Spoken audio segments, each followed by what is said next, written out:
Welcome back guys. तो यहाँ से हम एक सीरीज स्टार्ट करेंगे PYQ की। I hope you like it. JKSSB की ओर से जितने भी पेपर अभी तक हुए हैं, I am trying best from my side कि मैं हर एक पेपर की डिटेल एनालिसिस यहाँ पर करूँगा। तो सबसे पहले हम स्टार्ट करेंगे जूनियर असिस्टेंट के पेपर से, जो कि OMR बेस्ड पेपर था। इसको कंडक्ट किया JKSSB ने 2024 में। ये पेपर जो है आपका मैक्सिमम मार्क्स इसमें कितने हैं 80, और जो टाइम अलो करा गया है वो 80 मिनट, यानी कि पर मिनट एक question 1 minute. With in the 1 minute आपने एक क्वेश्चन को सॉल्व करना है। चलिए क्वेश्चन नंबर फर्स्ट पे चलते हैं हम। इंस्ट्रक्शन तो आप सभी जानते हैं। जो सबसे पहले पोर्शन यहाँ पर है वो इंग्लिश वाला पोर्शन है। 1 से लेकर 15 तक जो ये क्वेश्चन है, ये टोटल इंग्लिश के क्वेश्चन है हमारे पास। नंबर 1 से हम स्टार्ट करते हैं। तो ये पोर्शन हमारे पास होने वाला है English grammar plus comprehension. Okay, question number 1 पढ़ते हैं हम, इसको सॉल्व करने की कोशिश करते हैं। क्या लिखा है? Given below are 5 scattered segment of the two sentence indicating the correct sequence which correctly assemble the segment and complete the sentence। क्या करना है? रीअरेंज करना है। यहाँ पर दिया है हमारे पास PQRS की शक्ल में दिए हैं हमारे पास, ये एक सेंटेंस के सेगमेंट्स हैं।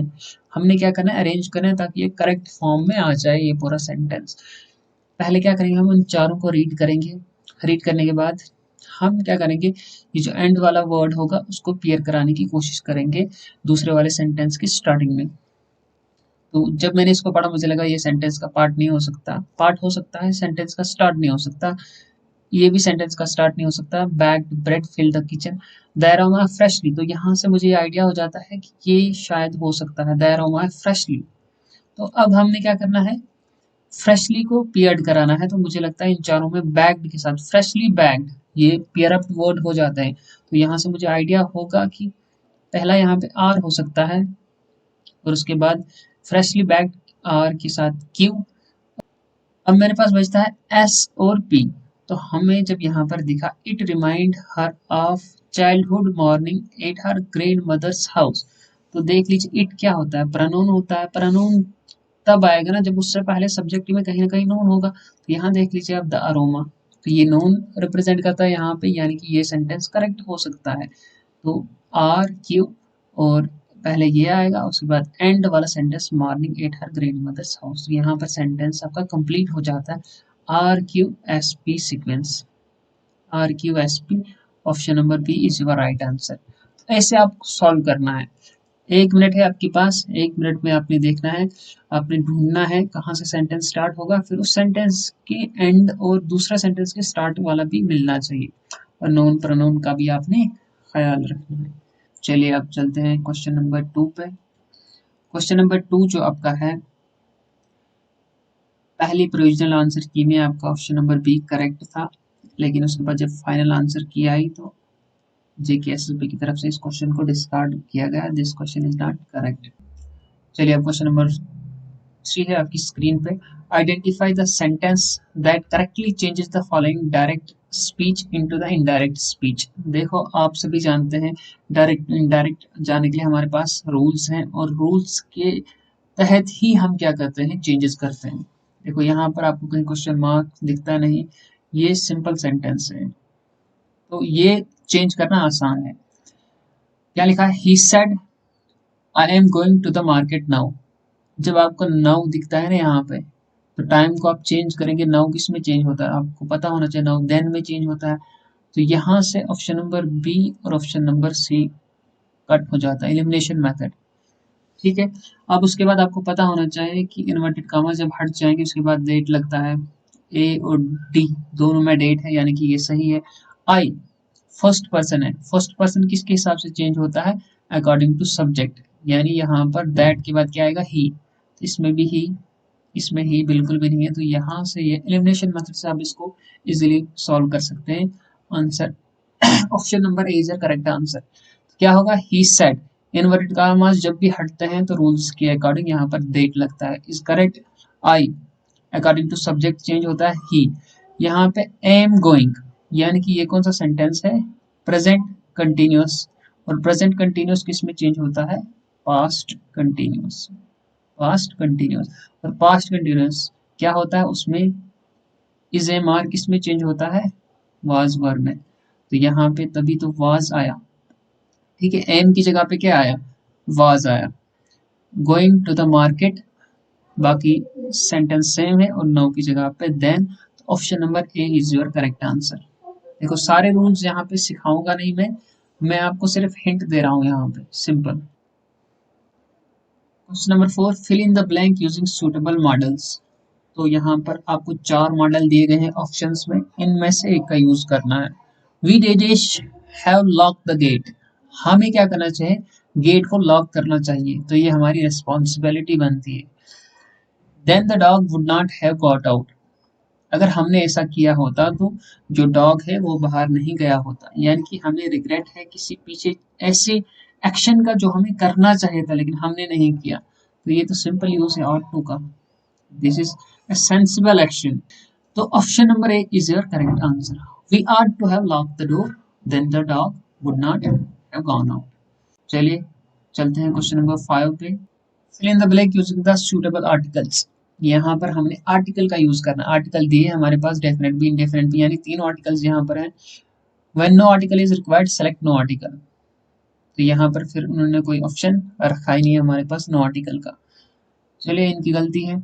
सुधा is studying in dash Canadian university, from there it will take dash hours for her to reach the airport. तो यहाँ पे आर्टिकल का यूज आपको पता है, कैनेडियन से पहले आर्टिकल कौन सा आएगा, सी से स्टार्ट होता है, यानी कि वावल से स्टार्ट नहीं होता, तो यानी कि यहाँ पर हमें आर्टिकल यूज होगा वो ए आर्टिकल यूज होगा। From here it will take an hours, तो आवर्स आपको पता है यहाँ पर एच जो होता है वो साइलेंट रहता है, और पढ़ते हैं हम इसको, तो ओ की आवाज देता है, तो ओ एक वावल है, तो यहाँ पर एन का यूज होगा, यहाँ पे ए का यूज होगा, एन का यूज होगा। तो देख लीजिए यहाँ पे ए ऑप्शन में एन और ए दिया है इनवर्स, तो ये गलत है, पहले हमें ए यूज करना है उसके बाद एन, तो option number D is your correct answer. Question number 5 के बाद हमारे पास एक पैराग्राफ दिया है जिसमें क्वेश्चन नंबर 6 है हमारे पास, क्वेश्चन नंबर 7 है और क्वेश्चन नंबर 8 है। ये पूरा पैराग्राफ आपने खुद पढ़ना है विद इन नो टाइम, आपके पास बहुत कम टाइम है, जल्दी जल्दी इसको पढ़ना है, समझना है, ऐसा पढ़ना है कि दोबारा पढ़ने की जरूरत ना पड़े। यहाँ पर मैं डायरेक्ट क्वेश्चन सॉल्व करता हूँ क्योंकि मैं पढ़ने नहीं जा रहा हूँ, इतना वक्त नहीं है हमारे पास। ए पीस ऑफ केक का मतलब है कि कोई चीज़ आसान होना, तो उसका यहाँ पर मीनिंग है ए फैसाइल टास्क, आसान काम करना। ये इडियम और फ्रेज का क्वेश्चन दिया है इन्होंने यहाँ पे। उसके बाद क्वेश्चन नंबर 7 में जब आप पैराग्राफ पढ़ेंगे तो क्वेश्चन नंबर 7 में लिखा है कि which are the following pronouns, तो ये सभी प्रोनाउंस हैं, इनमें से कौन सा प्रोनाउन है जो पैराग्राफ में यूज नहीं करा गया। तो वी का भी यूज किया है, दे का भी यूज किया है, आवर का भी यूज किया है, तो शी का यूज नहीं किया। She is your correct answer. Question number 8 क्या है, which are the following is homophones और होमोनिम्स। होमोफोन्स क्या होते हैं, जो जिनकी साउंड सेम होती है लेकिन उनकी मीनिंग डिफरेंट होती है।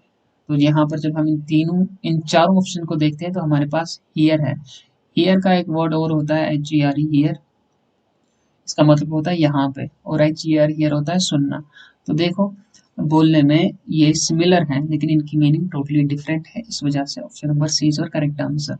बाद में जो जेकेएसएसबी की तरफ से ऑफिशियल किया है कि उन्होंने उसमें ऑप्शन नंबर डी व्यू भी करेक्ट करा था।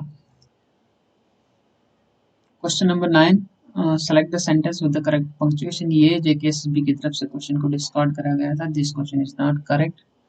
Going for the question number 10। Question number 10, select the synonyms of the word Gallant. Gallant होता है बहादुर, covered, craven, timid, these are not the synonyms of the gallant, the only one is that is valiant। valiant का मतलब होता है brave, heroic act, ठीक है। Now question number 11, select the antonym of the word idiosyncrasy। देखो हमने क्या करना है, एंटीनम निकालना है किस वर्ड का, इडियोसिनक्रेसी का।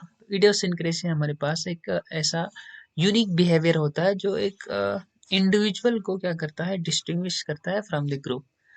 और इसका एंटीनम क्या होगा, conformity. Conformity is the act of aligning behaviour to match a group, यानी कि आप क्या करते हैं, आपके सेक्शन, आपका ऐसा बिहेवियर जो पूरे ग्रुप को क्या करता है, डिपिक्ट करता है।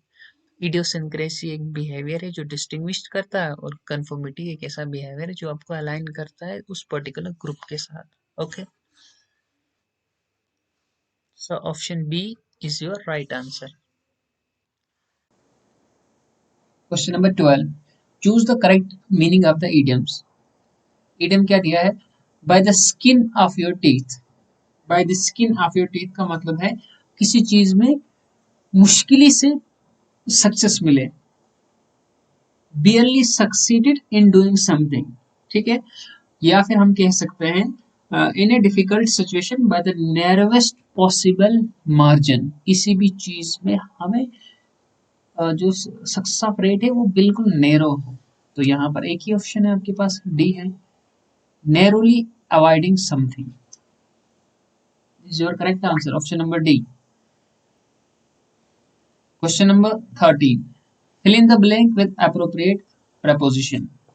यहाँ पर आपने क्या करना है, preposition का सही यूज करना है। She stood days the window, lost in thoughts, days her future plan for the upcoming year। देखो, she stood हमें पता है stood by the window होता है, तो एक ऑप्शन ए है, एक ऑप्शन सी है। यहाँ से हमारे पास बी और डी ऑप्शन कैंसिल हो जाता है। She stood by the window is the standard form, lost in her thought about her future, lost in the thought about her future, तो वर्ड हर फ्यूचर नहीं आएगा, about her future. Option number A is your correct answer. JKSSB की तरफ से फिर revised की आई थी, उसमें उन्होंने दिखाया था कि option number A as well as D is your correct answer. तो डी को यहाँ पर मैं इनकरेक्ट नहीं करता हूँ, डी भी करेक्ट है यहाँ पर। She stood beside the window, lost in thought about her future. Option number D as well as option number A both are correct.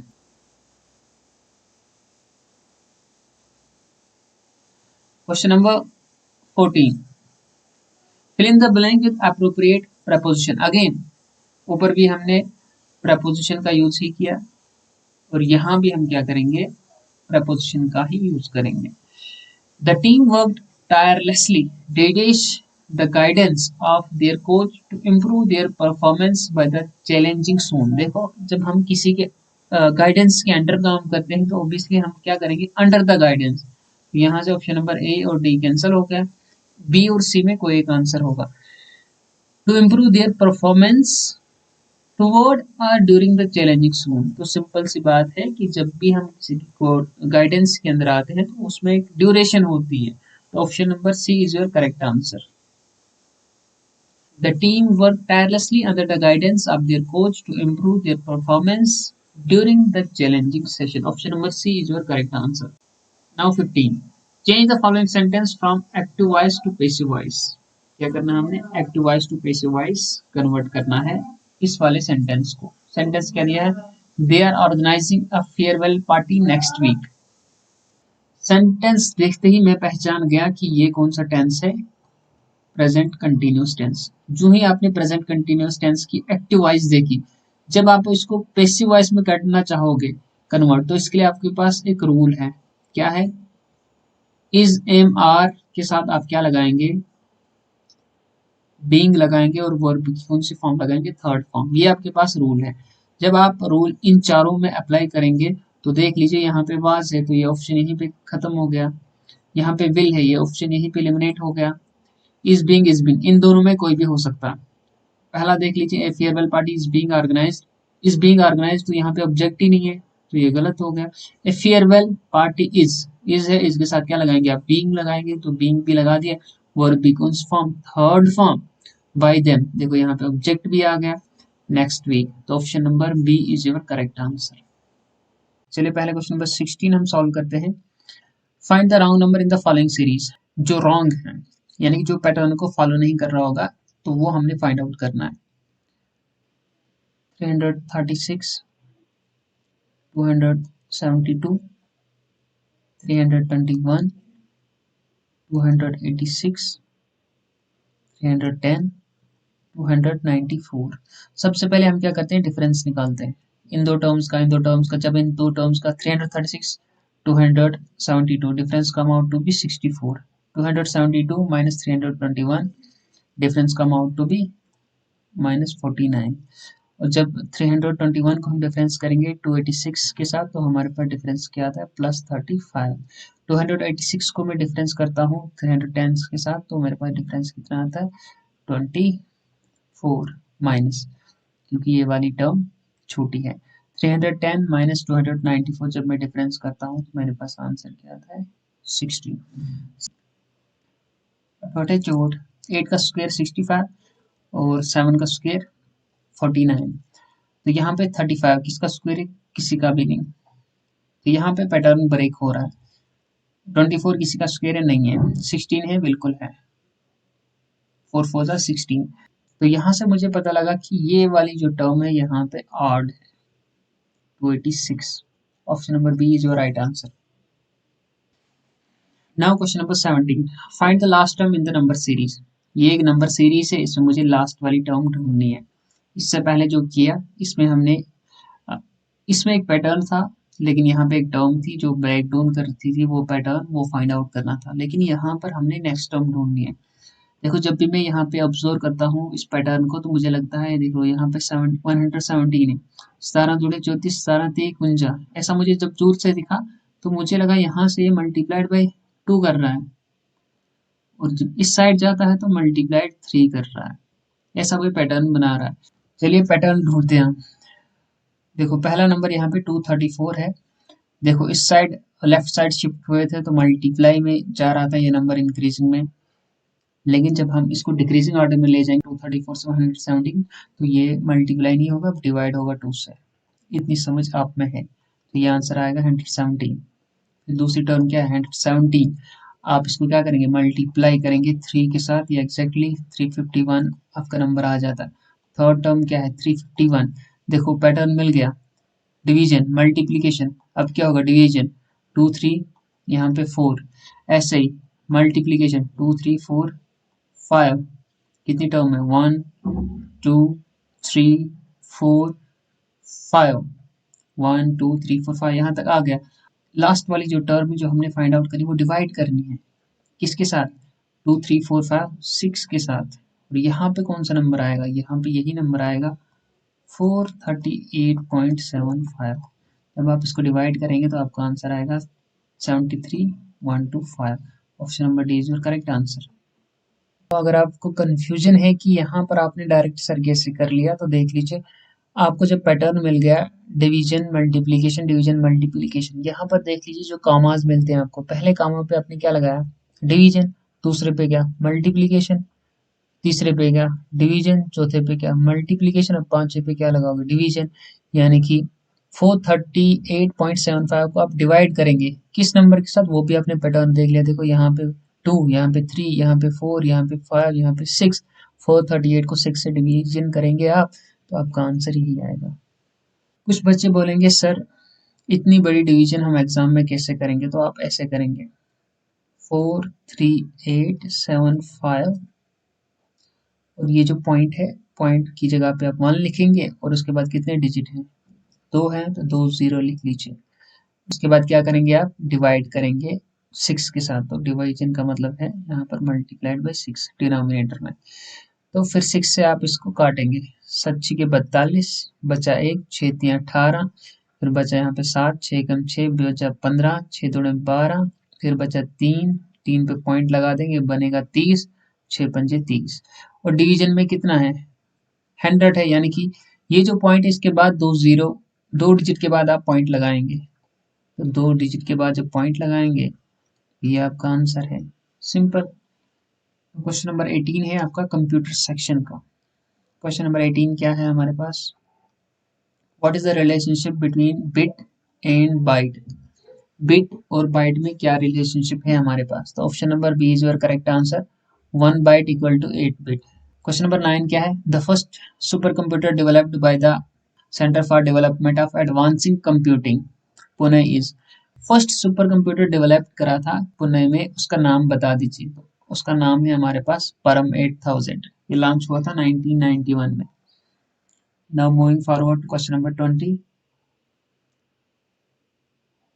जो तो following product of Meta platform, जो मेटा प्लेटफॉर्म के product क्या है, तो आपको पता है option number A is your correct answer, Instagram.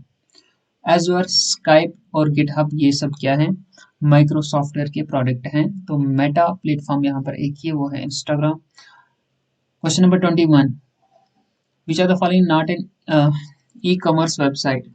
तो आजियो, अमेजोन, फेसबुक और बुक माई शो में हमारे पास एक ही है जो कमर्शियल प्लेटफॉर्म नहीं है, वो है Facebook. This is your correct answer.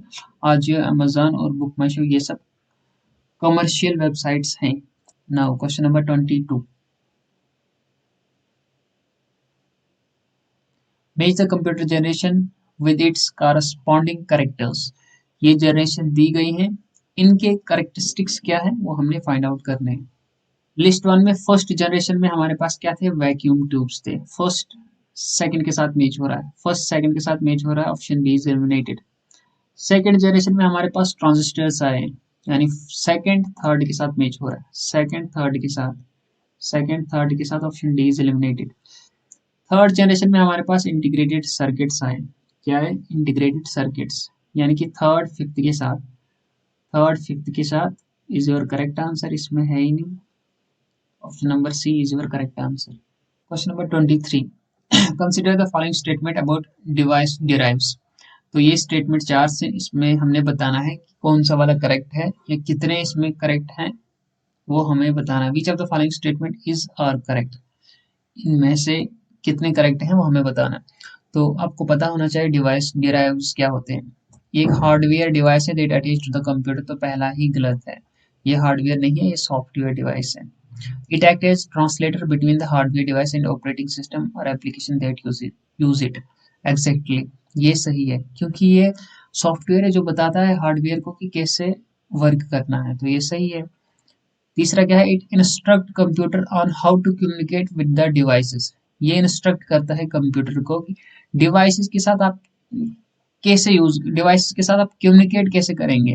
By translating the operating system instruction, जो भी ऑपरेटिंग सिस्टम के इंस्ट्रक्शन होंगे वो यूज करेंगे कौन, device drivers, that a device can understand, ताकि वो जिस डिवाइस का, जिस हार्डवेयर का हम यूज कर रहे हैं वो उसको पता चले कि उसको क्या करना है, वो इंस्ट्रक्शन कहाँ से फॉलो करेंगी, ऑपरेटिंग सिस्टम से, in order to perform necessary task. जो भी हार्डवेयर ने काम करना होगा, डिवाइस डिराइव जो एक सॉफ्टवेयर है वो उसको बताता है कि how to perform the activities, तो ये सही है। पॉइंट नंबर 4 क्या है, एग्जांपल्स हमारे पास दी गई हैं, एक प्रिंटर का दिया है, डिस्प्ले है, यूएसबी ड्राइवर्स है, साउंड कार्ड्स हैं, ड्राइवर्स, मदरबोर्ड ड्राइवर्स, रोम ड्राइवर्स, ये भी करेक्ट है। डिवाइस ड्राइवर्स क्या होते हैं, ये हार्डवेयर को बताते हैं, इंस्ट्रक्शन देते हैं कि how to perform the following activities. तो ऑप्शन नंबर 2, 3 एंड 4 कहाँ पे है, ऑप्शन नंबर सी में, तो ये आपका करेक्ट आंसर है। Question number 24, which of the following is an example of internal hardware devices. तो वीडियो कार्ड हमारे पास क्या है, इंटरनल हार्डवेयर डिवाइस, क्योंकि ये कनेक्ट होता है किसके साथ, मदरबोर्ड के साथ। टच पैड, वेब गेम और माइक्रोफोन ये सभी क्या है, एक्सटर्नल डिवाइसेस हैं, पेरिफेरल डिवाइसेस हैं। Option number A is your correct answer. Internal hardware device से वीडियो कार्ड, क्योंकि ये मदरबोर्ड के साथ कनेक्ट होता है directly. Question number 25, direct access memory controller is a feature within the computer that transfer the data to the main memory without intervention of the CPU। तो exactly यही है, क्या है, डायरेक्ट एक्सेस मेमोरी हमारे पास एक हार्डवेयर कंपोनेंट है जो अलो करता है transfer of memory, main memory to the input and output devices without the using of CPU. CPU इससे इन्वॉल्व नहीं होता है, ये डायरेक्ट ट्रांसफर हो जाती है मेमोरी, और इससे क्या होता है, सीपीयू की एफिशिएंसी बढ़ती है क्योंकि इसको काम नहीं करना पड़ता है। सीपीयू इस टाइम कोई और काम कर रहा होता है, तो अगर ये भी काम करना पड़ता उस पर बर्डन पड़ जाता, इसलिए जब ये काम सीपीयू नहीं करता है तो सीपीयू की एफिशिएंसी ऑब्वियसली बढ़ेगी, जिस भी टास्क में वो इन्वॉल्व होगा वो टास्क ज़्यादा जल्दी कर पाएगा। तो बाकी पढ़ने की जरूरत नहीं क्योंकि हमारे पास एग्जैक्ट डेफिनेशन इसके आ गए। क्वेश्चन नंबर 26,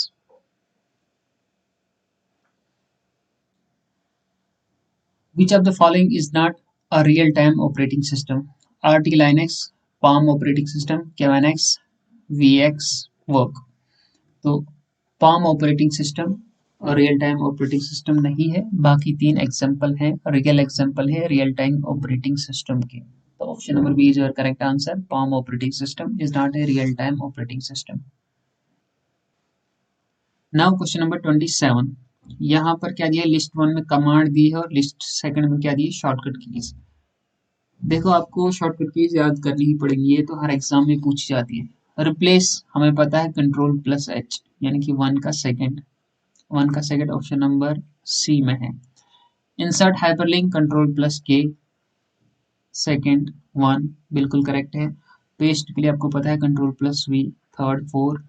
ये चेक करने की जरूरत नहीं है, बस मैं याद करा रहा हूँ आपको. Cut Ctrl+X option number C is your correct answer. अब सारी शॉर्टकट कीज याद कर लीजिए 1 by 1 क्योंकि ये हर एग्जाम में पूछी जाती है. Now question number 28. Which are the following the primary features of Microsoft Access. तो हमें पता है माइक्रोसॉफ्ट एरेसेस हमारे पास डेटाबेस मैनेजमेंट के लिए यूज होता है. तो option number D is your right answer. बाकी जाने की जरूरत ही नहीं है अगर आपको डेफिनेशन ही याद होगी. Now question number 29. लिस्ट 1 में कीज दिए हैं, लिस्ट 2 में उनके यूजेस दिए हैं. सिंपल. यहाँ पे शॉर्टकट कीज किसके लिए, पावर पॉइंट प्रेजेंटेशन के लिए स्पेसिफिक हैं. तो F5 यहाँ पर क्या है, स्टार्ट द प्रेजेंटेशन. जब प्रेजेंटेशन आपने स्टार्ट करनी है तो F5 आप प्रेस कर लीजिए तो आपकी प्रेजेंटेशन स्टार्ट हो जाएगी. यानी कि 1 का 1 ही है, 1 का 1 सिर्फ ऑप्शन नंबर ए में है. This is your correct answer. देखो अगर चेक भी कर लें, एस्केप प्रेजेंटेशन को एंड करना, ये भी करेक्ट है. चौथा बिल्कुल सही है. तो question number 29 option A is your correct answer. बाकी ये याद कर लीजिए. Moving to the question number 30. Which of the following statement about MS PowerPoint slide है, ये slide master feature is not true. तो ये बात आप ना भूलें, नॉट ट्रू है. Changes made to the slide master affect all slide in the presentation that uses the same layout. Exactly, जब सेम लेआउट जिस भी डिजाइन के हमने बनाए हैं अगर एक पे हम कुछ चेंजेस करेंगे वो ऑल पे इफेक्ट होता है. This one is correct. तो ये आंसर आपका नहीं है, आपने नॉट वाला फीचर ढूंढना है. You can create multiple slide master with a single presentation. Exactly हम बना सकते हैं मल्टीपल स्लाइड मास्टर, हम सिंगल प्रेजेंटेशन पे बना सकते हैं. बिल्कुल. Slide master can not be used to modify the front and background of slides. कह रहे हैं स्लाइड मास्टर को हम यूज नहीं कर सकते फ्रंट और बैकग्राउंड ऑफ स्लाइड यूज करें, तो ये गलत है. हम इसका यूज कर सकते हैं, तो यही तो आपका करेक्ट आंसर है, not. Custom slide layout can be created and saved it in slide master. तो ये भी आपका सही है, लेकिन आपको सही नहीं ढूंढना था, आपको क्या करना था, रॉन्ग वाला ढूंढना था. स्लाइड मास्टर यहाँ पे लिखा can not be modified but it can use to modify the front as well as background of slide. तो question number 30 option number C is your correct answer. Now question number 31. Which of the following statement about email protocol and service is not true. हमने क्या करना है, email के जितने भी protocol है POP3, IMAP, HTMP, इन सब प्रोटोकॉल में हमने देखना है कि कौन सा ट्रू नहीं है. देखो POP3 का फंक्शन क्या है, यहाँ पे इन्होंने क्या बताया, POP3 enable user to access their email message directly on the server without downloading them. तो ये गलत है.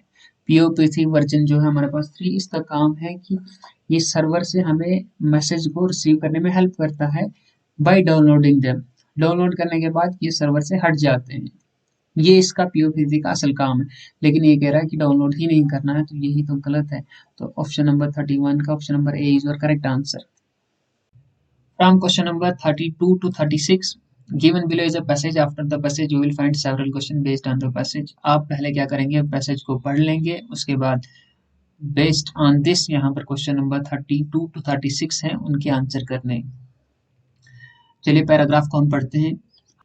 Once upon a time I went for a week holiday in the continent with an Indian friend. चलिए कोई person है जो Indian नहीं है, वो अपने इंडियन फ्रेंड के साथ कहाँ जा रहा था, वीक्स हॉलीडे को सेलिब्रेट करने. We both enjoy ourselves and we are sorry when the week was over. दोनों ने यहाँ पर इंजॉय किया और जब ये वीक एंड होने वाली थी तो हम बहुत सॉरी फील कर रहे थे, यानी उनको दुख हो रहा था कि अब ये वीक हॉलीडेज जो थी वो खत्म होने वाली हैं. But on parting our behaviour was absolutely different. क्या कह रहे हैं, जब वो वीक हॉलीडेज को सेलिब्रेट करने कहीं कंटिनेंट पे गए थे और उन्होंने क्या कहा कि हम दोनों ने काफी इंजॉय किया इस हॉलीडे को, और जब हम एक दूसरे से अपार्ट हो रहे थे तो हमारा बिहेवियर डिफरेंट था, यानी कि उनको फील हो रहा था कि ये पार्टीशन जो ये खुशियां थी ये अब एंड होने वाली हैं। He was plunged in despair. He felt that because the holidays was over, all happiness was over until the world end. क्या कह रहा? He felt that उसको ऐसा महसूस हुआ। अब ये नॉन इंडियन कोई ऑथर है या जो भी ह्यूमन है यहाँ पर जो बात हो रही है यहाँ पे, उसने कहा क्योंकि ये ओपिनियन उन्हीं का है ना, ओपिनियन ऑफ द ऑथर। तो इस ऑथर ने यहाँ पे कहा कि मैं ऐसा देख रहा हूँ कि ही फेल्ट दैट, जो ये इंडियन मैन है उसको ऐसा लग रहा था कि ये जो हैप्पीनेस थी, जो खुशियाँ थी, ये हॉलीडेज में पूरी ये अब सीज हो रही है, अब खत्म हो रही है, और ये तब तक वापस नहीं आएंगी जब तक नहीं ये पूरी दुनिया ही एंड हो जाएगी। ही कुड नॉट एक्सप्रेस, जो ये इंडियन फ्रेंड है, he could not express his sorrow too much, और वो अपना जो दुख है उसको एक्सप्रेस नहीं कर पा रहा था। बट इन मी, कह रहा, तो ये जो ऑथर है नॉन इंडियन फ्रेंड, ये इंग्लिश मैन है। English man came out strong. तो यहाँ पर बात करी जा रही है इंग्लिश मैन की। अब अपने बारे में वो कह रहा है कि मैं यहाँ पर काफी स्ट्रॉन्ग रहा, यानी कि मैंने खुशियों को क्या किया, एक्सप्रेस किया, मैंने इस चीज को एंजॉय किया। मैं इतना पार्टीशन, इतना दुख इस बारे में देख नहीं रहा था। वो अपनी फीलिंग्स और उसकी फीलिंग्स को कंट्रास्ट कर रहे हैं यहाँ पे। यहाँ की इंडियन फ्रेंड जो था वो काफी डीप सारो में था, और ये खुश था, काफी चीयर अप हो रहा था। I could not see what there was to make a fuss about, it was not as if were parting for ever or dying. ये कह रहा है कि मैं देख नहीं पा रहा हूँ कि ये इतना एगोनी क्यों है, क्योंकि ऐसा तो नहीं था कि हम पार्टिंग, हम अलहदा हो रहे थे फॉरएवर के लिए, या हम डाइंग, या हम मरने जा रहे थे, ऐसा तो कुछ नहीं था। परमानेंटली तो नहीं जा रहे थे, ये बस हम अपार्ट हो रहे थे, ये हॉलीडेज एंड हो रही थी। Back up, I said do back up, he refuse to back up and I left plunged in gloom. इसने कहा कि मैंने उसको बोला बैकअप, यानी चीयर अप करो, कि ये जो खुशियां हमने जो स्पेंड की ये वीक, ये बेहतर रही हम दोनों के लिए, लेकिन ऐसा उसने करने से मना कर दिया।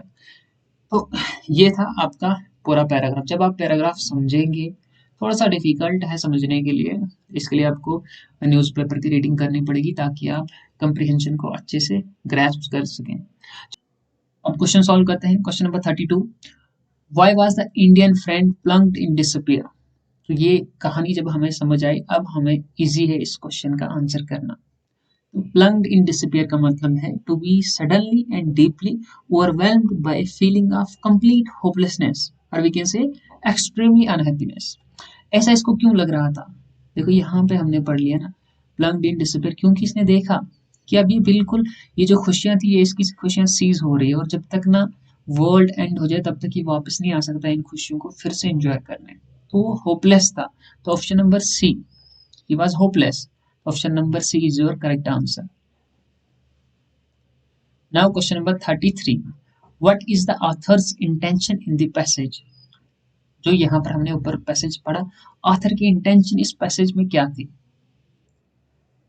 Option A, to praise the Englishman, to radical the Indian tradition, to contrast the Indian character with the English character, to show that Indian is sorrowful. ऐसा तो बिल्कुल भी नहीं है।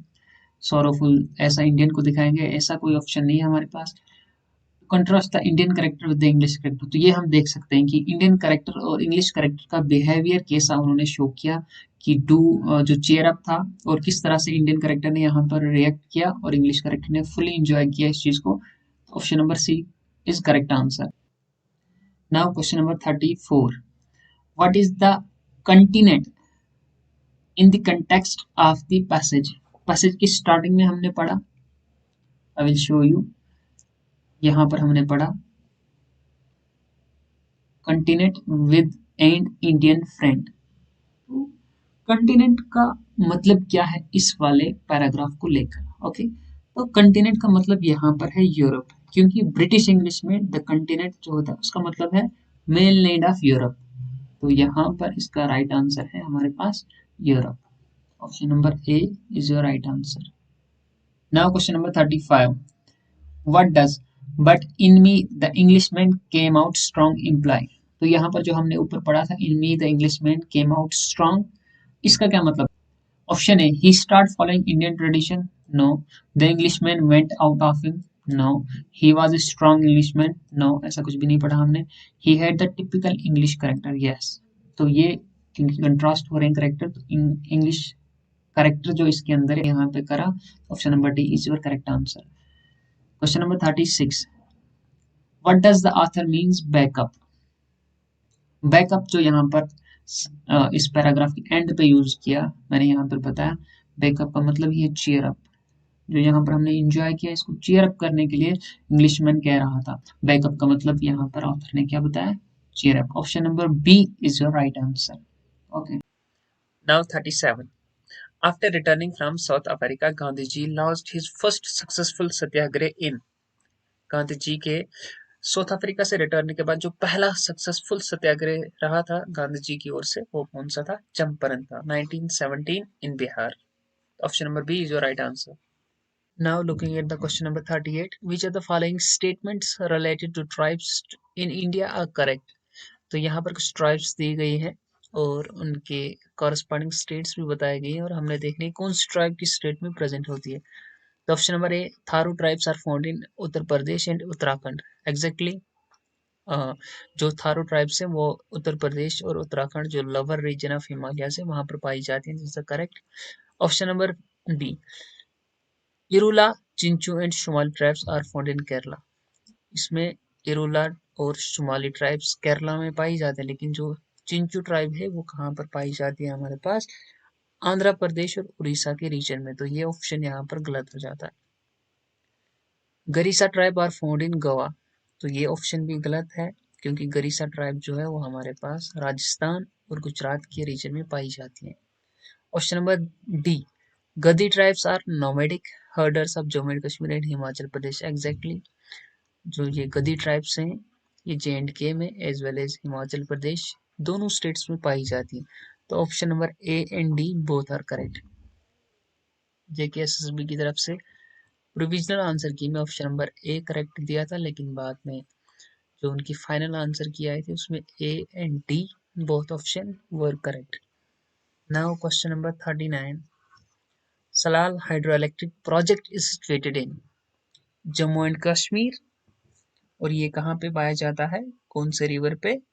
चिनाब पे. कौन सी डिस्ट्रिक्ट में? रियासी डिस्ट्रिक्ट में. Option number B is your right answer. Question number 40. The Kiru hydro electric power project is situated in Jammu and Kashmir. कहाँ पे पाया जाता है? रिवर चिनाब पे. कौन से डिस्ट्रिक्ट में? डिस्ट्रिक्ट किश्तवाड़ में. Option number C is your right answer. Now question number 41. Which of the following states of India does not have a common border with Myanmar? Myanmar जो कंट्री है, इंडियन की कौन सी state Myanmar के साथ boundary share नहीं करती है? नागालैंड, बिल्कुल ये स्टेट करती है शेयर म्यांमार के साथ बाउंड्री. अरुणाचल प्रदेश भी करती है, मिजोरम भी करती है, असम नहीं करता. तो यहाँ पर option number D is your right answer. Now question number 42. The name of the coast of Tamil Nadu and Andhra Pradesh. Tamil Nadu और आंध्र प्रदेश का जो कोस्टल एरिया है उसका नाम क्या है? तो option number D is your right answer. Coromandel coast. तो इसके अलावा हमारे पास ऑप्शन नंबर ए, जो नॉर्दर्न सरकार जो हमारे पास है ये कहाँ पे पाए जाते हैं? उड़ीसा आंध्र प्रदेश रीजन में.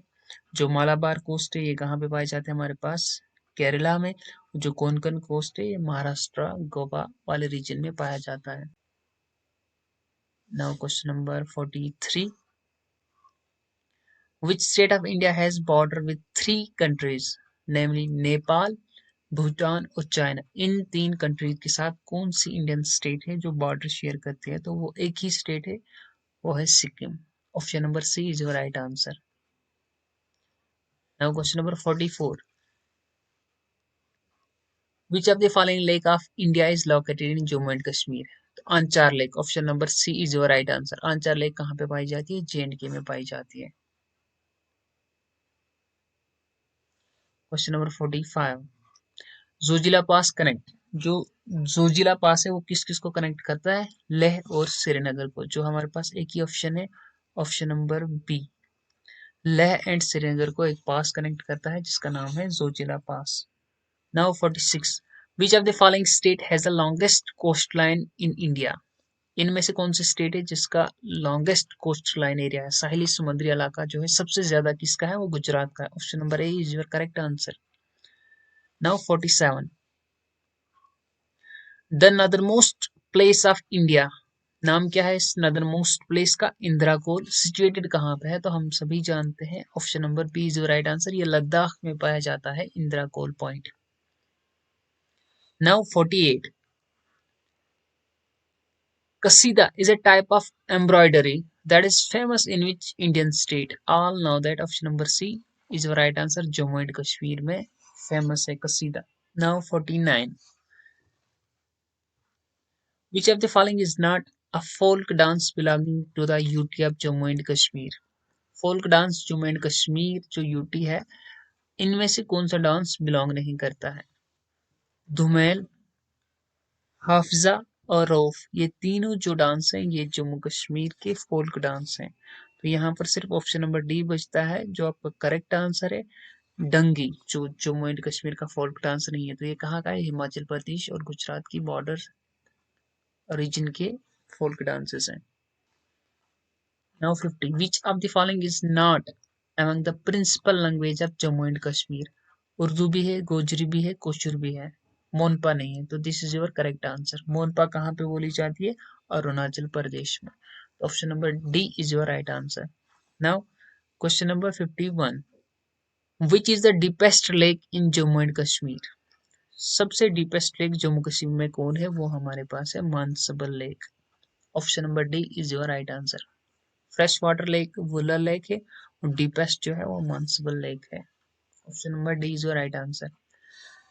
Now 52 the union territory of Jammu and Kashmir came into existence on, तो डेट बतानी है वो कब है? Option number B is your right answer, 31 of October 2019। Option number B is your right answer और उसी दिन नेशनल यूनिटी डे भी मनाया जाता है। नाउ 53 देश is the coldest inhabited place in India, coldest भी है और वहां पर लोग रहते भी हैं, तो वो कौन सी जगह है?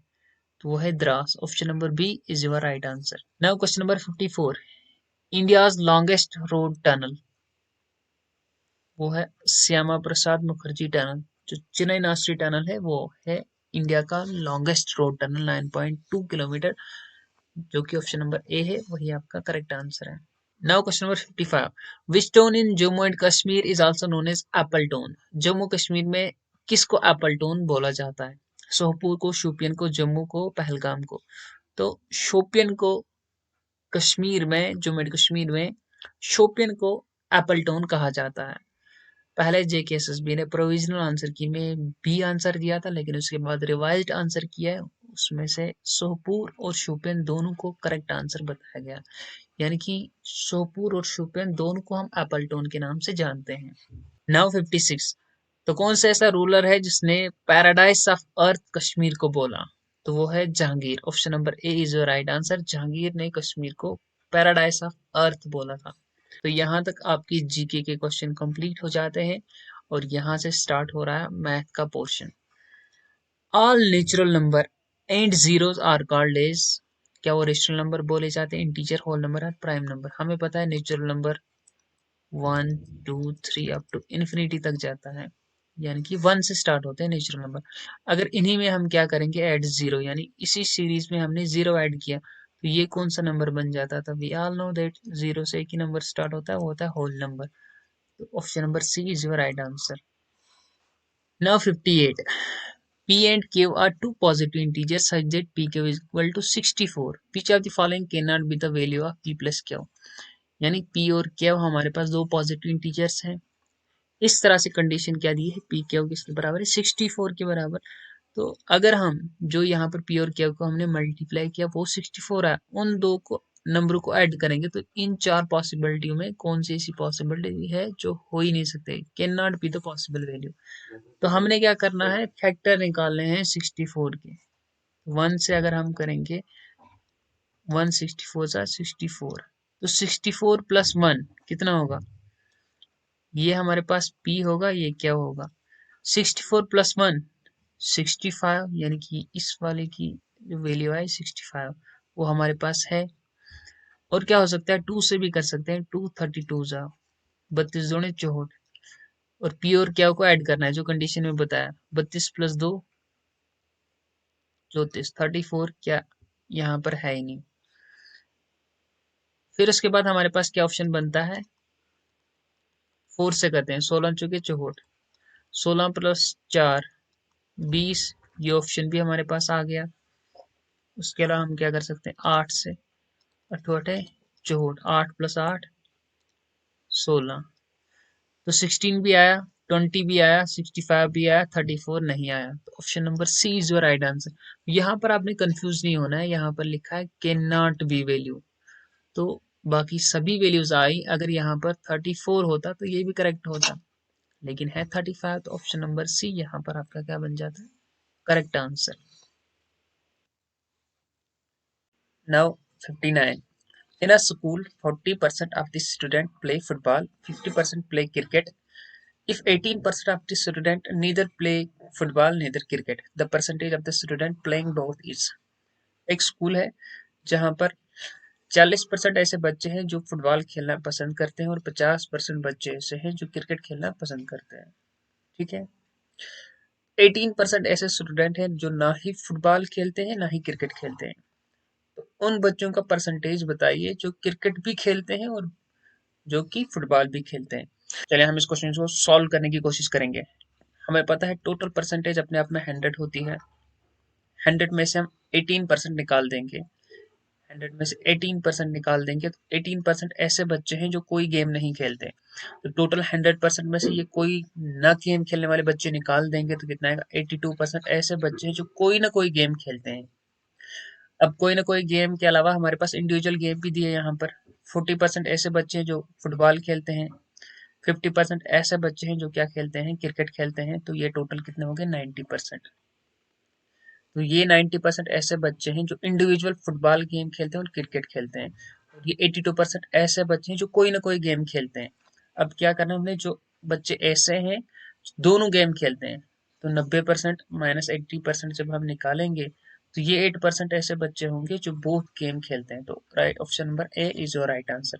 देखो एक बार मैं फिर से समझाता हूँ जिनको समझ नहीं आया, यहाँ पर जो 82% है ये ऐसे बच्चे हैं जो एटलीस्ट वन गेम खेलते हैं, एटलीस्ट वन स्पोर्ट खेलते हैं, क्योंकि टोटल 100% है, 100 में से 18 निकालेंगे जो कोई भी नहीं खेलते हैं, तो 82% ऐसे होंगे जो कोई ना कोई स्पोर्ट खेलते हैं।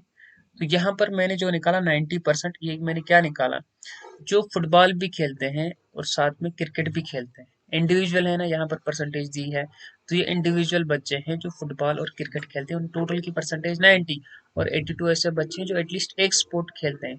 तो यहाँ पर इन दोनों का डिफरेंस निकाला मैंने, इन दोनों का डिफरेंस वो प्लेयर है जो क्या खेलते हैं, बोथ खेलते हैं। Question number 16, what is 20% of 25% of 300, तो यहाँ पर क्या है, पहले 25% ऑफ 300 निकाला, उसके बाद 20% ऑफ 300 निकाला, दो बार आपने परसेंटेज निकाली, ऐसा नहीं करना है आपने, इन दो को ऐड करके आप परसेंटेज निकालेंगे तो वहां से आपका क्वेश्चन गलत हो जाएगा, क्योंकि पहले आपने निकालना है 25% का मतलब 25 डिवाइड बाई 100 मल्टीप्लाइड 300, यहाँ से दो सौ पर कैंसिल हो जाएंगे, 25×3 = 75। अब इस 75 का आपने कौन सा निकालना है, 20%, ठीक है, 20% का मतलब 20/100 ऑफ, अब यहाँ पे 300 नहीं निकालना है, ये वाला जो आपने निकाला है 75, तो 20 20 पंचे 100, 5 5 15 5 75, 15 is your right answer, option number B is your right answer. क्या करना आपने, सबसे पहले इस वाले पार्ट का आपने परसेंटेज निकालना है जो यहाँ पर आंसर है, जैसे यहाँ पर 75 आया आंसर यहाँ पे, फिर इस 75 का आपने जो इससे पहले वाला परसेंटेज होगा उसकी परसेंटेज निकालकर ऑप्शन निकालना है। Now question number 61, a student was asked to find the arithmetic mean of 12 number, क्या निकालना हमने, अर्थमेटिक मीन निकालना है, कितने नंबर्स का, 12 नंबर्स का, तो नंबर यहाँ पर दिए हैं सभी और उसमें एक नंबर x है, he found the mean to be 12, यानी इन सब 12 नंबर का मीन दिया है 12, आपने क्या ढूंढनी है, टर्म ढूंढनी है, x जो यहाँ पर जो ये 12 टर्म में एक टर्म मिसिंग है वो आपने फाइंड आउट करनी है। तो आपको पता है फार्मूला हमारे पास क्या होता है, मीन का जो फार्मूला होता है वो होता है sum of all terms, sum of all observation या all terms divide by number of terms, कितनी सारी टर्म्स हैं। हम क्या करेंगे, पहले ऐड करेंगे 3 + 11 + 7 + 9 plus 15 plus 13 plus 8 plus 19 plus 17 plus 21 plus 14 plus x. जब मैंने इन सब टर्म्स को ऐड किया तो मुझे आंसर आया 137 प्लस एक्स। तो ये एक्स इसमें एक ऐसी मिसिंग टर्म है जो हमने फाइंड आउट करनी है। मीन क्या दिया है? मीन दिया है यहाँ पर 12, तो इस मीन की जगह पर मैं 12 लिखता हूँ और सम ऑफ ऑल टर्म्स मेरे पास कितना है 137 प्लस एक्स। और नंबर ऑफ ऑल टर्म्स है, कितनी टर्म्स हैं 12। अब क्या करूंगा मैं सॉल्व करूंगा, 12 को 12 से मल्टीप्लाई करूंगा, यहाँ पर मैं 12 को मैं 12 से मल्टीप्लाई करूंगा, ये 12 मैंने यहाँ शिफ्ट किया इक्वल टू किस साइड, और इस साइड में सेम ही रखता हूँ 137 प्लस एक्स। तो 12 multiplied by 12 144 equal to 137 plus X. तो 144 को मैं यहीं पे रखता हूँ, 137 यहाँ पर लाता हूँ 137, तो 144 माइनस 137 इज 7। एक्स जो वैल्यू आई हमारे पास वो क्या है 7। Option number D is your right answer. Now 62, the average of 100 observations was calculated as 35. It was found later that one of the observations was misread as 83 instead of 53. The correct average is, यानी कि आपके पास total 100 number हैं, जब calculate करी उनकी average तो आई 35, but बाद में ये पाया गया कि हमने एक जो उनमें टर्म थी उसको मिसरीड किया, हमने लिखना था 53, हमने उसको लिखा 83। तो यहाँ पर एवरेज में जो डिफरेंस आएगा, जो करेक्ट एवरेज है वो क्या आएगी, इन चार ऑप्शनों में करेक्ट एवरेज कौन सी। क्वेश्चन को कैसे सॉल्व करेंगे, सबसे पहले आप डिफरेंस निकालेंगे। डिफरेंस किसका निकालेंगे, राइट टर्म जो आपने लिख रही थी और उसमें से जो रॉन्ग टर्म आपने लिखी उनको माइनस कीजिए। राइट टर्म आपने लिखनी थी 53 और आपने कितना लिखा 83, डिफरेंस इन दोनों में कितना है -30 का, यानी कि आपने ये 30 उसमें एक्सीड किया था तभी एवरेज ज्यादा आ गई। अब हमने उसमें 30 डिक्रीज करना है ताकि एवरेज यहाँ पर डिक्रीज हो जाए।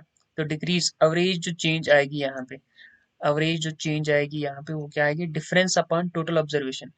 ये जो डिफरेंस हमने अभी निकाला अपॉन टोटल ऑब्जर्वेशन यहाँ पे कितनी थी, यानी टोटल नंबर ऑफ टर्म, यहाँ पे मैं शॉर्ट कर लिखता हूँ, इसका मतलब है टोटल टर्म्स यहाँ पे कितनी, वो है 100। डिफरेंस कितना है -30 का, और टोटल टर्म यहाँ पर कितनी थी 100। तो यहाँ से 0 और 0 कैंसिल, एक के बाद पॉइंट लगेगा -0.3। अब जो ये आपने 0.3 एवरेज डिक्रीज करनी है, ये किस में करनी है, ओवरऑल एवरेज में। ओवरऑल एवरेज हमारे पास पहले कितनी आई थी 35, उसमें से माइनस करेंगे हम 0.3 जो एवरेज एक्सीड करी थी हमने, तो टोटल कितना आएगा 34.7। ये आपकी करेक्ट एवरेज थी। तो option number D is your right answer. Question number 63,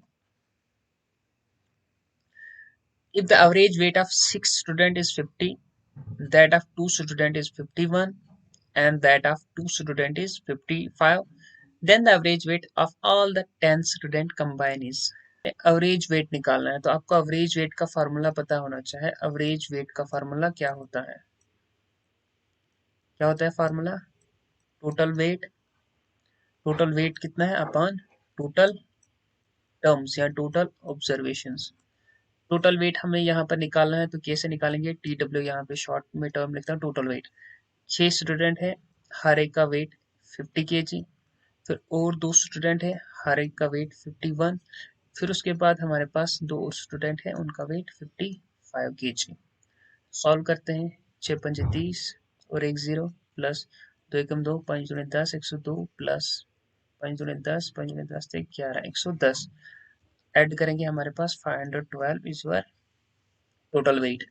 अब हमने क्या करना है, फार्मूला यूज करना है। फार्मूले में यूज करेंगे हम एवरेज वेट, यहाँ पर आएगा AW, total sum 512, total observation यानी कि नंबर ऑफ स्टूडेंट्स कितने हैं, यहाँ पर टोटल स्टूडेंट कितने हैं 10 है, तो आपका आंसर 51.2। क्यों, क्योंकि जीरो नीचे एक ही है तो एक ही डिजिट के बाद पॉइंट लगेगा 51.2। Option number B is your right answer.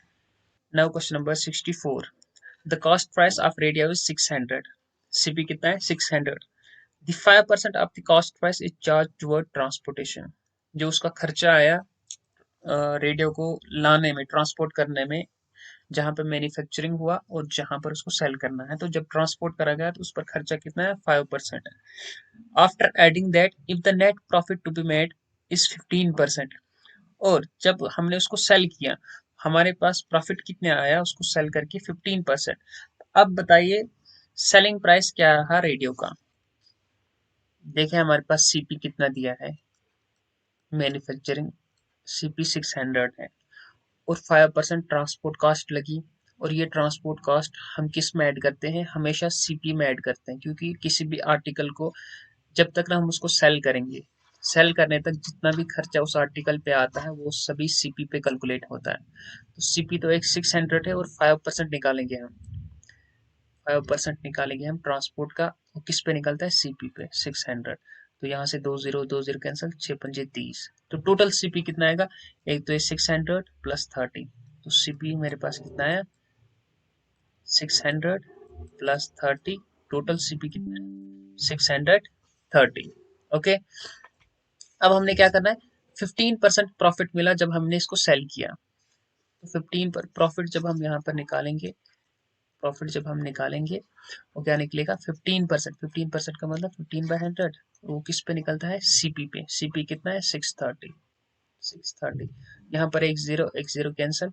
अब 5 से हम इसको काटेंगे, 5 3 15, 5 2 10, अब 3 3 9, 6 3 18, 189, और डिवाइड करेंगे 2 से, आएगा 94.5। ठीक है, अब हमने क्या निकालना है, सेलिंग प्राइस। सेलिंग प्राइस का फॉर्मूला है कॉस्ट प्राइस, आपको बनाने में कितना लगा और उस पर आपको प्रॉफिट कितना मिला। ठीक है, सीपी कितना है 630 जो हमने पहले ही फाइंड किया था, और प्रॉफिट अभी हमने फाइंड किया 94.5। जब इन दोनों को ऐड करेंगे हम तो 724.5। Option number A is your right answer. Now 65, by selling an article 960 a man incur a loss of 4%, what was the cost price। यानी हमारे पास सेलिंग प्राइस दिया है, लॉस भी दिया है, हमने कॉस्ट प्राइस निकालनी है। ओके, तो हम इसको करते हैं शॉर्टकट मेथड से।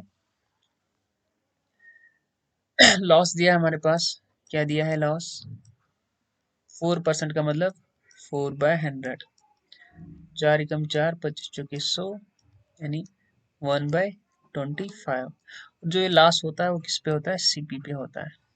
यानी कि यहाँ से हमने क्या देखा, और जो ये ऊपर वाली वैल्यू होती है वो लॉस होता है। सीपी यहाँ पर कितना 25, लॉस यहाँ पर कितना 1, यानी सेलिंग प्राइस क्या होगा, सेलिंग प्राइस होगा कॉस्ट प्राइस में से आप क्या करेंगे, माइनस करेंगे लॉस। कॉस्ट प्राइस में लॉस निकाल देंगे आप, तो मतलब उतने की आपने वो चीज बेची। तो सीपी कितना है 25, माइनस करेंगे 1, कितना 24। यानी कि यहाँ पर एसपी मिला आपको कितना 24 यूनिट, लेकिन यहाँ पर क्या कहा गया है, सेलिंग प्राइस कितना है 960। यानी जो हमने निकाला सेलिंग प्राइस वो 24 यूनिट है, लेकिन एक्चुअल में 24 नहीं है, कितना है 960। यानी कि यहाँ से हम 1 यूनिट की वैल्यू निकाल सकते हैं, वो कितना होगा 960 डिवाइड बाई 24। 24 कम 24, 24 चौके 96, 24 0 यानी कि यहाँ पर 1 यूनिट आपको कितना है 40, हमें 1 यूनिट मिला कितना 40। तो हमें कितने यूनिट देखने हैं यहाँ पे, सीपी की कितने यूनिट है, टोटल 25। तो 25 0 25 चौके 100। तो आपका आंसर कॉस्ट प्राइस इसकी कितनी थी 1000। तो option number C is your right answer. तो आपको लग रहा है ये लेंथी है क्योंकि मैंने डिटेल में समझाया तो लेंथी है, चलो मैं इसको शॉर्टकट में आपको समझाता हूँ। आपने क्या करना है, सिंपल लॉस देखना है, लॉस कितना है 4%, यानी 4% का मतलब 1/25। तो ये किस पे होता है लॉस, सीपी पे होता है, और 1 क्या होगा यहाँ पे लॉस होगा। इसका मतलब सेलिंग प्राइस क्या होगी, 25 में आपने कोई चीज ली और एक का लॉस हो गया, यानी आपने बेचा उसको 24 रुपए में, लेकिन ये 24 रुपए नहीं है। ये कह रहे हैं क्वेश्चन में क्या कहा है, 24 रुपए आपने नहीं बेचा, कितना बेचा है 960 में। तो एक यूनिट कितना होगा, 24 को 960 को डिवाइड करेंगे 24 से, कितना आएगा वो 40 यूनिट। यानी कि एक यूनिट की वैल्यू कितनी 40, तो सीपी कितना है 25, उसको मल्टीप्लाई करेंगे 40 के साथ, तो आपका आंसर आएगा 1000। तो इतना शॉर्ट है, option number C is your right answer.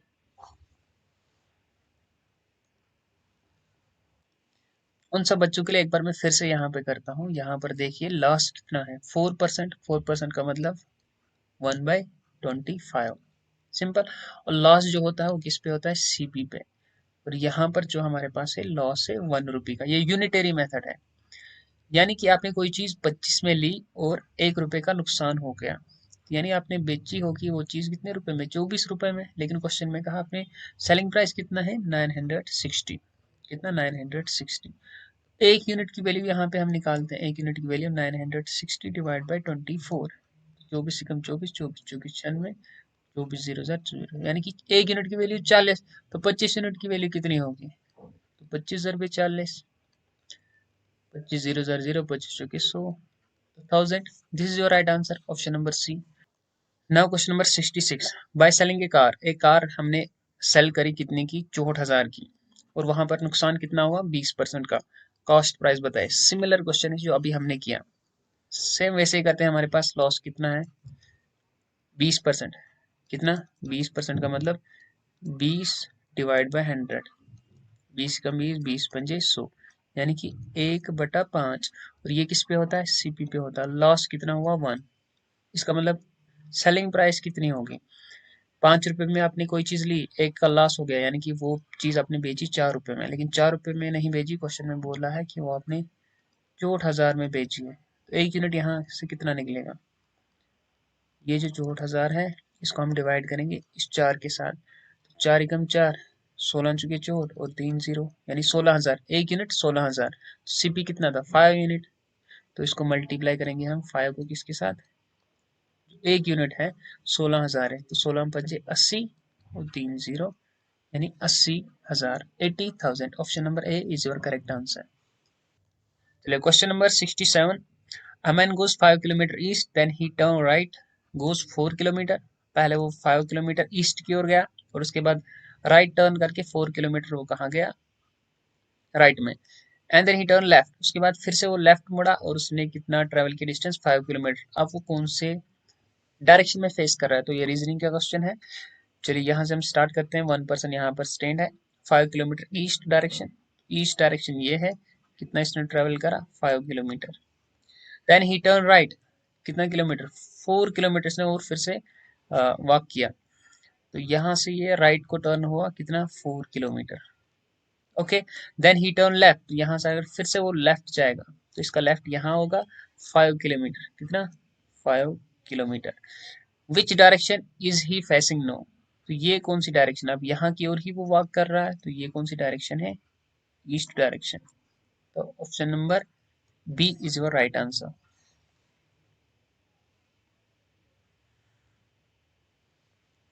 Now question number 68। City D is west to city M, city R is south of city D. If city K is to the east to city R, then in which direction is city K located in respect of city D? city D के respect में हमने city K को locate करना है। तो यहाँ पर एक city D है, ये वेस्ट में है, तो यानी कि वेस्ट में इस side to the city M। City M कहाँ होगी, तो M के रेस्पेक्ट में हम देखें तो D वेस्ट में है। ओके, ये दो लोकेशन हमने लोकेट करी। सिटी आर कोई सिटी है वो साउथ ऑफ सिटी डी है, तो सिटी डी के साउथ में कोई सिटी है जिसका नाम है सिटी आर, यहाँ पर है। If city K is to the east, city K क्या है कहाँ पे है, sorry, if city K is to the east of the city R, यानी कोई सिटी के है वो कहाँ पे ईस्ट में है। देखो ईस्ट साइड ये है, सिटी आर के ईस्ट में है, तो यहाँ पर है। इन विच डायरेक्शन इज टी के लोकेटेड, तो हमने देखना है डी और के रेस्पेक्ट में। ठीक है, डी के रेस्पेक्ट में हमने के को देखना है। तो ऐसे क्वेश्चन जब होंगे तो आप जिसके रेस्पेक्ट में देखना होगा तो उसकी आप डायरेक्शन बना लीजिए ऐसे, ये नॉर्थ, ये साउथ, ये ईस्ट और ये वेस्ट। तो के कौन सी डायरेक्शन में है, इस वाली डायरेक्शन में है कहीं, तो ये वाली डायरेक्शन ना ही साउथ है, ना ही ईस्ट, ना ही नॉर्थ, ना ही वेस्ट, ये कौन सी है साउथ ईस्ट। कौन सी है south east. Option number D is your right answer. Now question number 69। A boy first go in south direction, same यही क्वेश्चन है। Then he turned toward left and travel for some distance. After that he turned right and move certain distance. At least he turn left and travel again for some distance. Now in which direction he is moving now? ऐसे क्वेश्चनों को आपको जल्दी जल्दी पढ़ना है और solve करने की कोशिश करनी है। देखो यहाँ पर क्या लिखा है, boy first go in the south direction. तो ये मान लेते हैं हमारे पास ये बॉय है, कहाँ जा रहा है, साउथ डायरेक्शन में जा रहा है। Then he turn toward left, तो साउथ के बाद जब वो लेफ्ट टर्न होगा तो वो इस साइड होगा। And travel for some distance after then, जब यहाँ पे पहुंचा वो कौन सी डायरेक्शन में जाएगा, राइट डायरेक्शन में। जब यहाँ की ओर है तो इसका राइट कौन सा है, ये वाला। And move certain distance, last में उसने टर्न क्या किया, लेफ्ट में। जब यहाँ की ओर फेस करा है तो इसका लेफ्ट कौन सा होगा, ये वाला लेफ्ट होगा फॉर सम डिस्टेंस। अब यहाँ पर जो बॉय है कहाँ की ओर ट्रेवल कर रहा है, यहाँ की ओर। अब बताइए कौन सी डायरेक्शन है, तो ये कौन सी direction, east direction. Option number B is your right answer. Now question number 70. In a certain code, clock is written as XOLXP. How will lotus be written in that same code? Clock को code में लिखा है CLOCK। लिखा क्या है code में, XOLXP। अगर आप देखेंगे तो C का इनवर्स X, L का इनवर्स O का इनवर्स L, C का इनवर्स X, K का इनवर्स P। यानी कि अल्फाबेट आपस में इनवर्स रिलेशनशिप है। तो यहाँ भी आपको इनवर्स रिलेशनशिप ही ढूंढना पड़ेगा करेक्ट आंसर के लिए।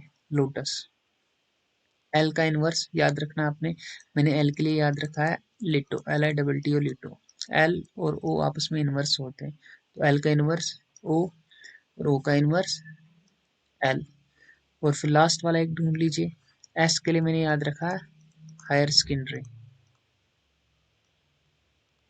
हायर सेकेंडरी, यानी एच का इनवर्स एस, एच का इनवर्स एस। तो आप देख लीजिए ओ एल और एच किसके एंड में, ओ एल और H. Option number A is your correct answer. तो यहाँ पर टी के लिए मैं आपको बता दूं, टी के लिए मैंने याद रखा है GREAT, ग्रेट, GOT, GOT। और यू के लिए मैंने क्या याद रखा है, फन, FUN। यानी एफ और यू आपस में क्या है, इनवर्स है। एग्जैक्ट कोड बनता है OLGFH, OLGFH। तो option number A is your right answer. Now 71. In a certain code language, Nita is written as MVVGH. Then, what word would be written for IZHSNR? यानी कि यहाँ पर हमें दिया है NEETA। नीता के लिए कोड वर्ड जो है हमारे पास MVVGZ। और हमें किसके लिए बताना है, IZHSNR के लिए हमें बताना है। ओके, तो जब आपने यहाँ पर देख लिया तो आपको पता होना चाहिए ए और जेड आपस में इनवर्स हैं, इनवर्स रिलेशन बनता है। फिर कुछ चेक कीजिए, GT, TG, EV, ये सब आपस में इनवर्स है अगर आपको निमोनिक्स याद हो तो। आई के लिए हमारे पास इनवर्स क्या होता है, आई के लिए मैंने क्या याद रखा है, इंडियन रेलवे, IR। आई और आर आपस में इनवर्स हैं। जेड के लिए आपको पता है ए जेड आपस में इनवर्स हैं। HS अभी बताया हायर सेकेंडरी, HS आपस में इनवर्स हैं और SH तो इनवर्स होंगे। N के लिए क्या रखना है आपने याद, MAN, M और N, M और N। फिर R है, R के लिए स्टार्टिंग में ही बताया था इंडियन रेलवे। कोड क्या बना, RASHMI, RASHMI। Option number A is your right answer.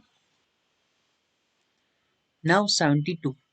Pointing to a woman in a photograph, Rajesh said, "The only daughter of her grandfather is my wife." How is Rajesh related to that woman?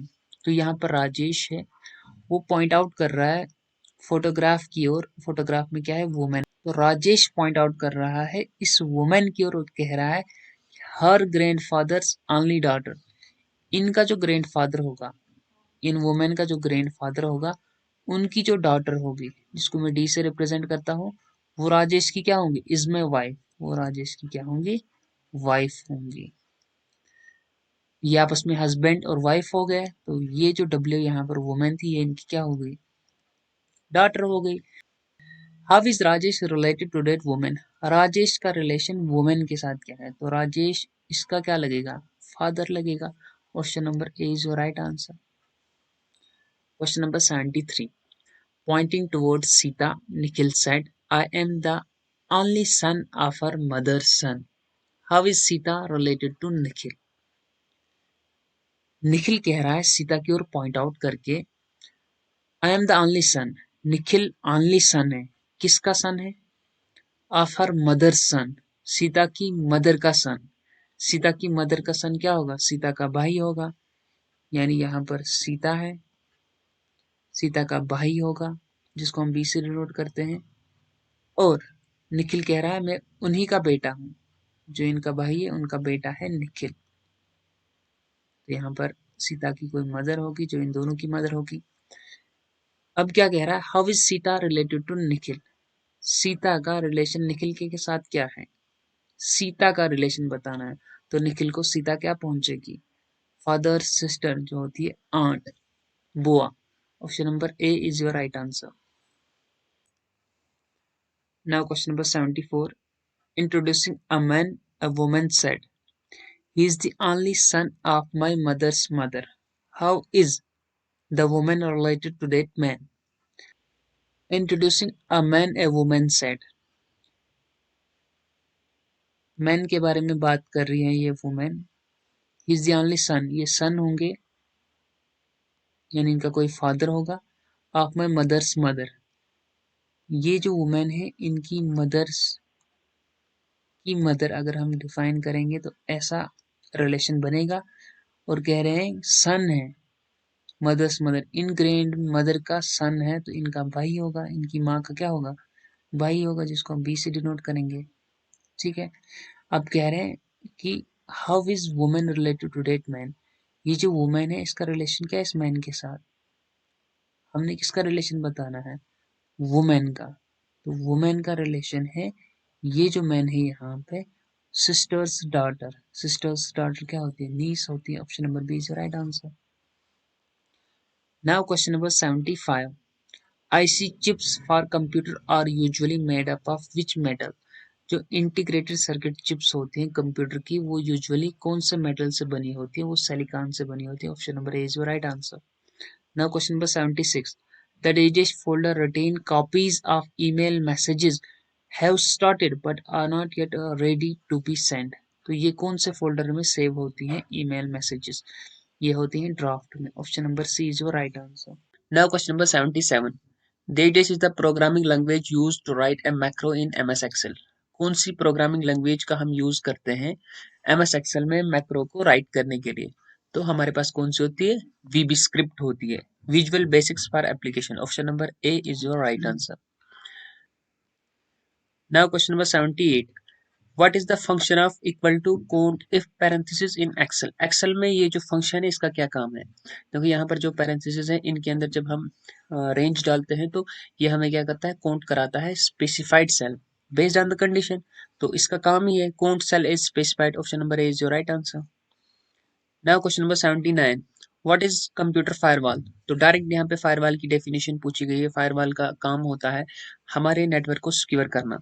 तो it is a software और hardware based program to protect against threat and make the internet network secure. तो firewall उन सब network को block करता है जो हमारे कंप्यूटर के लिए हार्मफुल होते हैं। तो option number C is your right answer. Now coming to the last question, question number 80. A DDS is a pre-designed document that already had coordinating fronts, a layout and a background.